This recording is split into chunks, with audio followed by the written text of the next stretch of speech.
All right, the top 50 towns to retire in, one per state. This is going to be episode number 3 on this from Kiplinger's, and we're going to start with the great state of Maine. Yes, indeed, the great state of Maine, where your old buddy Josh is from. So let's see what Kiplinger says is the best place to retire in the state of Maine. If we can get this guy to cooperate. Hold on just a second. There we go.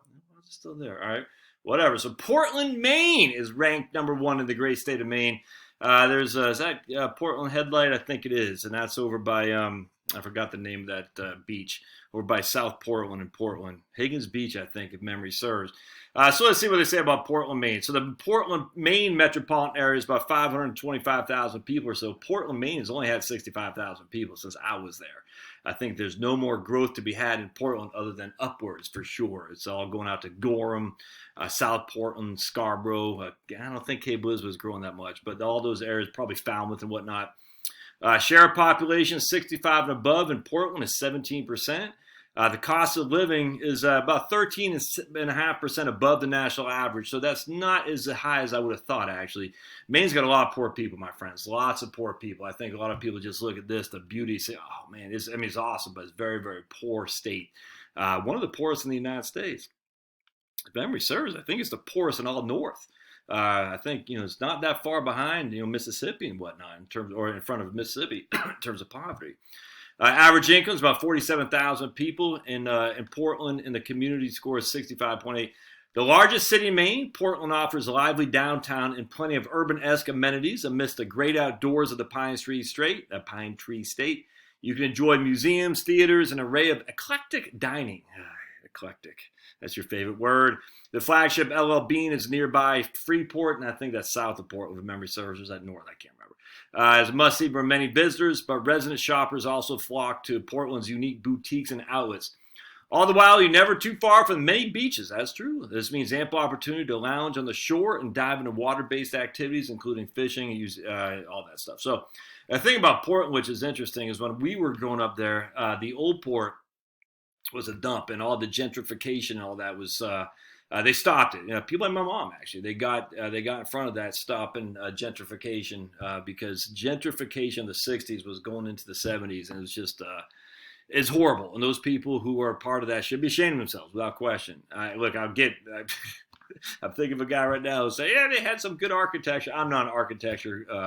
I literally don't care all that much, but what I've read on architecture from Thomas Wolfe and some other guys, it's just the late modern era architecture from the communist socialist utopia filtered through and destroyed many wonderful old school downtowns for their stupid gentrification.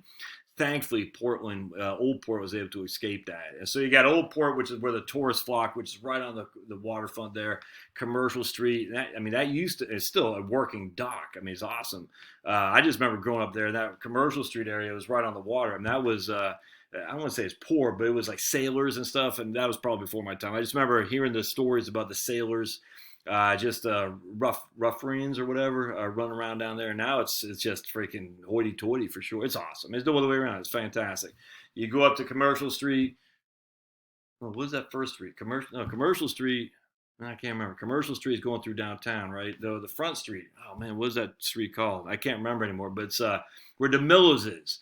And I remember even back then, DeMillo's was big, and that was like where all the rich people went. We never went there. There's another little seaside or a waterside crappy old diner that I remember my parents took me to one time. We had people from Africa in who stayed with us for like 2 weeks or something like that, a family from Africa. And we went there one time. I was like 6 or 7 years old, maybe younger than that. And I remember being under the table eating the sugar packets, and I got spanked. Remember that like it was yesterday. It wasn't anything painful. It's just like stop, and it was like oh kaboom. It's just like a freaking slap. It wasn't a big deal. Stop eating the sugar. But I remember that like it was yesterday. So that's my story of Commercial Street, right? I can't remember. I know you got Old Port and you got Commercial Street. I'm drawing a blank. But anyway, Commercial Street is one along the waterfront. Congress Ave or Congress Street is what goes downtown. Yeah. So anyway, Portland, Maine is a great place. I love it. A little bit too left wing for me, for sure. I don't think there's a Republican as far as the eye can see. I'm sure there's a few, but the state of Maine is not a liberal mecca by any stretch. In fact, I've always said Maine was slowly overtaking New Hampshire as a libertarian paradise. I think that's now, as LePage has retired, I think has gone away, and the Portland dominating of the election of 2018 has made it a little bit less libertarian, but it's definitely libertarian leaning for sure. And LePage was a part of that. I give him nothing but credit, man. I mean, allowing all kinds of farming, all kinds of people to bring their products. It's just, yeah, I know I'm rambling about Maine. I love Maine. It's a great state. I don't know if I'll ever live there again. Too cold, but it's my hometown, my home country, man. And so I guess just hang in there. Annapolis, Maryland is from Maryland. All right, so I've been in Annapolis a number of times. I went to high school in Maryland, Silver Spring, which is not the same when I went there. Maryland, Annapolis got about 40,000 people. 15.5% is over the age of 65. Cost of living extremely high, 37% above the national average. Maryland, of course, is least tax friendly. What do they say about Maine? Maine, they're saying it's mixed. Okay. Let's take a look at Annapolis. With more than 400 miles of shoreline, Annapolis offers water-loving retirees a torrent of activities. The whole stuff, boating, kayaking, fishing on the Chesapeake Bay. On land, the historical city is filled with 18th century buildings and is commonly referred to as a museum without walls. Annapolis is fantastic. I love it. But have you tried? But you have to be able to afford it. Maryland is, by and large, a wealthy area home to a great number of millionaires, and the living costs reflect that. Yep, the median home value in the old line state is $290,000, compared with just 184 for the U.S. as a whole. But Annapolis is $377.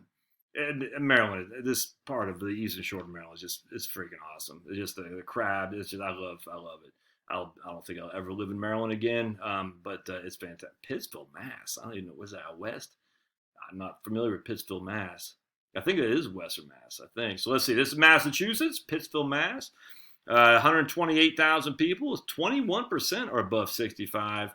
It costs 9.9% above the national averages, and the average income is $56,000.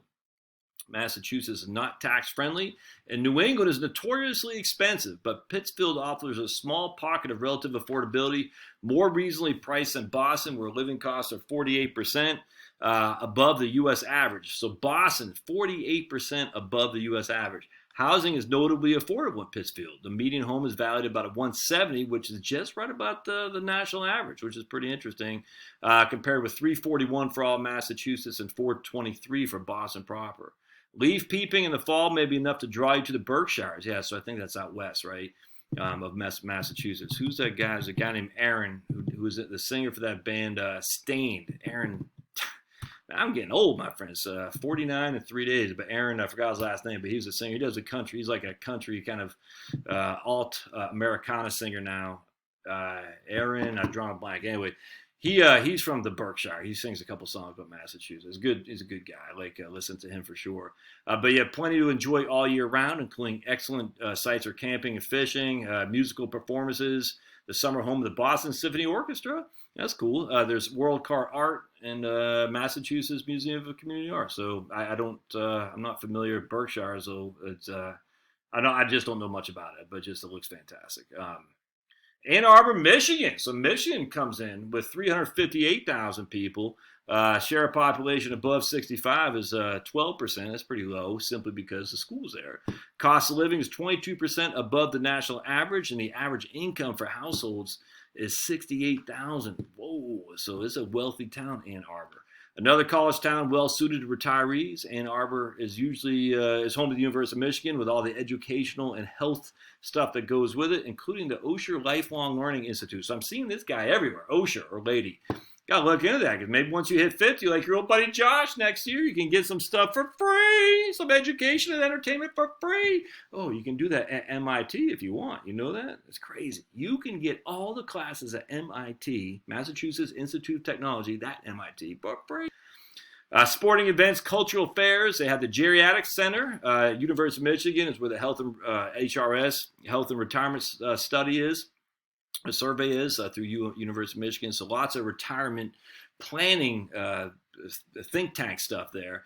A lot of medical facilities and staff. The center offers programs and classes to help older adults maximize their good health independence.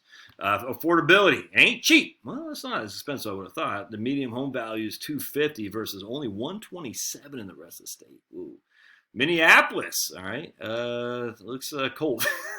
3.5 million people in the greater region.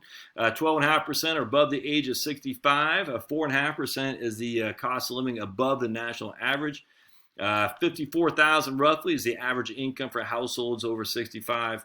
If cold winters, an equally harsh tax situation, don't put you off by the North Star State, the Minnesota metro area, including St. Paul, can be a great place to retire. Jeez Louise, that's not harsh. In fact, the Milken Institute rates it as the 14th best large metro area for successful aging, citing its livability, low crime rate, and low senior poverty rate. High engagement of its older population, lifelong expectancy, and many outdoor recreation options. It is a land of 100,000 lakes, after all. Yeah, a long life expectancy, and that's that Norwegian, or was it Scandinavian strength right there. Arrgh! One downside, though the area's health system is expanding providers, it already has more than 24 facilities per 1,000 seniors. It doesn't have enough hospital beds, diagnostic centers, or magnet hospitals, according to the Milken Institute. All right, we'll finish up with M's here. We got Jackson, Miss. That's a weird looking picture there. Jackson, Miss. Homer Walter Payton. I'm sure. Stop talking about football. Bleh! 500. I heard that last. I did this 13 states that don't tax Social Security or pensions, and I talked a little bit about Walter Payton. People are like, "Rah!" It's fun. I cracked up. I was like, dude, of all, jeez, get a grip, man.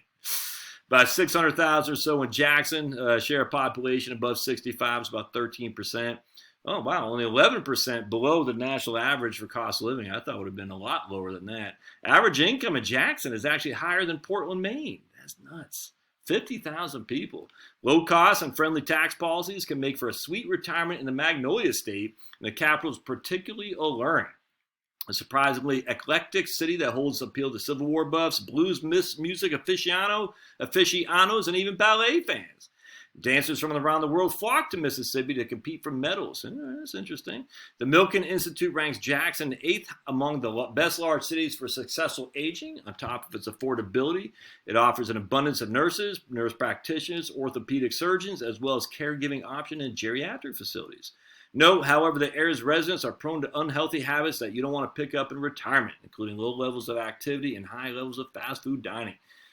Jackson is home to the Mississippi Braves, a AA team right out this one town over in Pearl.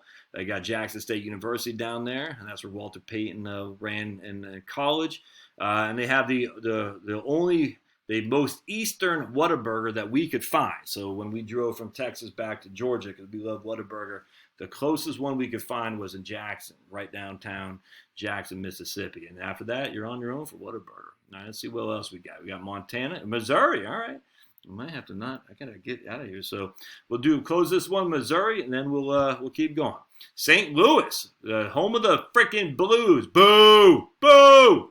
2.8 million population, about 14.8% is above 65. Cost of living, 9.3% below the national average. And about 50,000 is the average income for households 65 and above. The gateway to the West can be a nice retirement destination, especially if you're looking at rein in cost. Housing is particularly affordable with the city's median home value of $120, which the nation average as a whole is $184. But low costs don't limit opportunities for living it up. Foodies can enjoy it. They always say eclectic. So sick of that word, man. Eclectic. Collection of dining options, many influenced by various ethnic groups that call the city home. Italian toasted ravioli is a local favorite. Oh, Italian food. Want to wash it down? Beer, naturally hard to come by. Naturally, Anheuser-Busch is willing a growing crop of craft breweries and brew pubs.